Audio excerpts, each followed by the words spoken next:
नमस्कार। आज के व्याख्यान में हम प्रथम वर्ष कला के द्वितीय प्रश्न पत्र कथा साहित्य में नवीन पाठ्यक्रम अनुसार निर्धारित भीष्म साहनी की प्रसिद्ध कहानी चीफ की दावत के शीर्षक और उसके मूल भाव का अध्ययन करेंगे। चीफ की दावत भीष्म साहनी द्वारा रचित एक ऐसी कहानी है जिसमें नई और पुरानी पीढ़ी का न केवल संघर्ष चित्रित किया गया है, अपितु उसमें पुरानी पीढ़ी की पराजय और नई पीढ़ी की मूल्यहीनता को भी अभिव्यक्त किया गया है। इस कहानी में कहानीकार ने नई पीढ़ी के रूप में शामनाथ को और पुरानी पीढ़ी के रूप में उसकी वृद्ध माँ को प्रस्तुत किया है। पुरानी पीढ़ी की पराजय और नई पीढ़ी की मूल्यहीनता का संबंध घर पर आयोजित होने वाली पार्टी से जोड़कर कहानीकार ने प्रस्तुत किया है।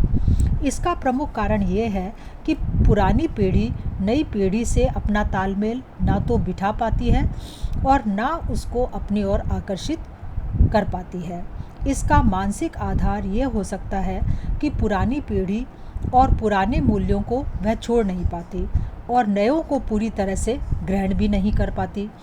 पुरानी पीढ़ी का प्रतिनिधित्व करने वाली शामनाथ की माँ उसके घर में अपनी प्राचीन विचारधारा के कारण अपना अस्तित्व खोती चली जाती है, जिसके कारण वह अपने घर में ही एक निरर्थक सामान की तरह समझी जाती है। नई पीढ़ी का प्रतीक उसका बेटा शामनाथ जैसा चाहता है वैसा ही वह करती है, लेकिन बेटे की भावनाओं के अनुसार चलने पर उसका मन भीतर ही भीतर निराश और टूट जाता है, क्योंकि वह जिन मूल्यों में पली हुई है उनकी रक्षा के लिए वह संघर्ष नहीं कर पा रही है। अतः यह कहानी मूल्यों के संघर्ष को प्रस्तुत नहीं करती है।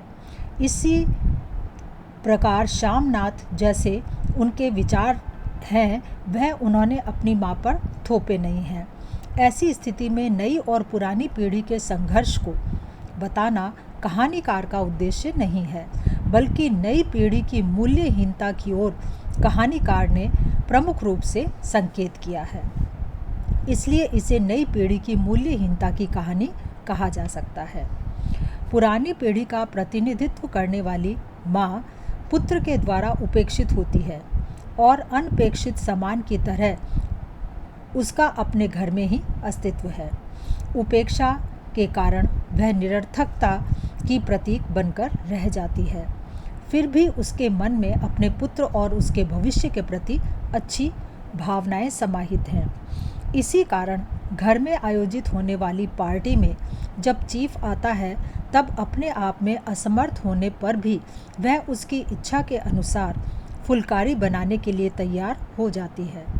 वह अपने पुत्र की आकांक्षाओं के अनुरूप अपने आप को असमर्थ पाते हुए भी कुर्सी पर बैठी हुई खर्राटे भरती रहती है, जबकि नई पीढ़ी का प्रतिनिधित्व करने वाला उसका पुत्र औपचारिकता, स्वार्थ अंधता और हृदयहीनता का ही परिचय देता है। पुरानी पीढ़ी की माँ के रूप में जहाँ मूल्य उभरे हैं, वहीं नई पीढ़ी के शामनाथ में मूल्यहीनता दिखाई पड़ती है। वह अपनी स्वार्थी प्रवृत्ति और हृदयहीनता के कारण मूल्यहीनता का शिकार है।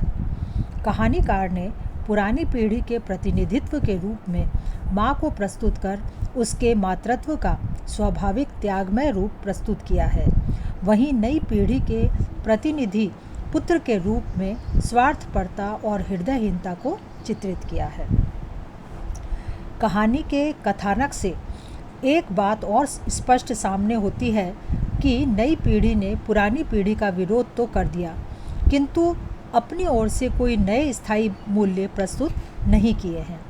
इससे पता लगता है कि नई पीढ़ी अपनी बौद्धिकता के आधार पर मूल्यहीनता की पीढ़ी है। इसे मूल्यहीनता को कहानीकार ने शामनाथ के माध्यम से कहानी में प्रस्तुत किया है, जो अपने स्वार्थ की पूर्ति के लिए चीफ तथा अन्य आत्मीय जनों को अपने घर पर आमंत्रित करता है और अपने आप को आधुनिक रूप में उन सब के समक्ष प्रस्तुत करता है, लेकिन अपनी माँ के प्रति वह उपेक्षा का ही भाव रखता है। वह अपनी स्वार्थी भावनाओं और हृदयहीनता के कारण ही अंत तक मूल्यहीनता की स्थिति में दिखाई पड़ता है।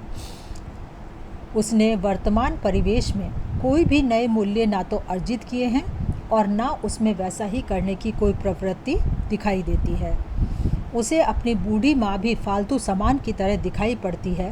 वह कहता है कि घर का फालतू सामान अलमारियों के पीछे और पलंगों के नीचे छिपा दिया जाने लगा। तभी श्यामनाथ के सामने सहसा एक अड़चन खड़ी हो गई।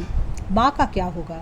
श्यामनाथ कुछ खींच उठे और हाथ झटकते हुए बोले, अच्छी भली वे भाई के पास जा रही थी, तुमने यूं ही खुद अच्छा बनने के लिए बीच में टांग अड़ा दी। इससे स्पष्ट होता है कि नई पीढ़ी का प्रतिनिधित्व करने वाला श्यामनाथ अवसरवादी, हृदयहीन और स्वार्थी वृत्ति का है और मूल्यहीनता से पूरी तरह से ग्रसित है। अतः कह सकते हैं कि चीफ की दावत कहानी मूल्यहीनता की कहानी है। चीफ की दावत कहानी का शीर्षक कहानी में चित्रित घटना पर आधारित है। नई पीढ़ी के प्रतिनिधि श्यामनाथ के घर चीफ की दावत होती है। उनके घर चीफ का निमंत्रित व्यक्ति के रूप में आना और उसके आगमन से उत्पन्न स्थितियों का यथार्थ चित्रण ही कहानी का मूल तथ्य है। कहानीकार ने बड़ी कुशलता से इन सभी का निर्वाह किया है। इस कहानी का शीर्षक भी कथानक में वर्णित स्थितियों के आसपास घूमता रहता है। अतः कहानी का शीर्षक सार्थक, औचित्यपूर्ण, संक्षिप्त और व्यंजना से परिपूर्ण है। कहानी की मूल संवेदना को स्पष्ट करने वाला यह शीर्षक है। शीर्षक के माध्यम से ही नई और पुरानी पीढ़ी की स्थिति भी स्पष्ट होती है तथा इसके माध्यम से ही नई पीढ़ी की मूल्यहीनता भी संकेतित हो जाती है और शीर्षक में कौतूहल दिखाई देता है।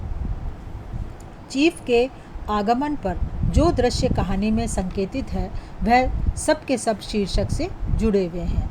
अतः चीफ की दावत शीर्षक कथ्य में व्यंजना, उद्देश्य की इस प्रस्तुति तथा समस्त घटनाओं से संबद्ध होने के कारण यह सफल और आकर्षक है और इसमें सार्थकता के समस्त गुण विद्यमान हैं।